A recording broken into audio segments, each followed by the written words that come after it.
Have you ever pondered the complexity of data analysis? How can we possibly make sense of the vast arrays of data that our technological world generates?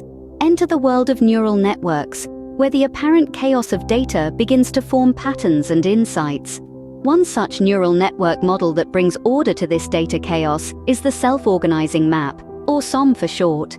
Imagine you're a detective, and you have a room full of evidence, but you have no idea where to start. The SOM is like your trusty sidekick who can magically organize all the evidence on the table into neat, understandable clusters, all without you having to lift a finger. It doesn't need any human intervention or detailed knowledge about the nature of the evidence. It just gets to work, sorting and clustering. The SOM, a brainchild of Professor Cahonen, is a competitive learning network. It thrives on unsupervised learning, meaning it doesn't need a teacher or supervisor to guide it. It's like a self-driven student who learns and understands on its own. But what makes the SOM truly special is its ability to preserve topology, the relative position of the data points. Picture a starry sky with numerous constellations. Each star represents a data point. Now, if we were to map this starry sky onto a two-dimensional plane, we'd want to keep the constellations intact, right?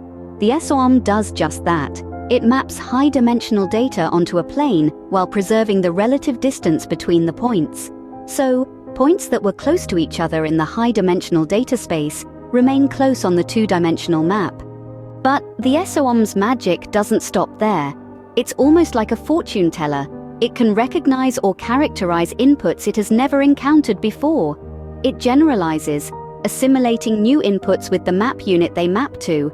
It's as if it can predict the unknown, making it an incredibly useful tool in data analysis.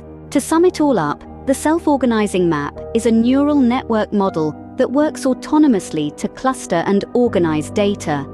It preserves the relative distances of data points when mapping them onto a two-dimensional plane.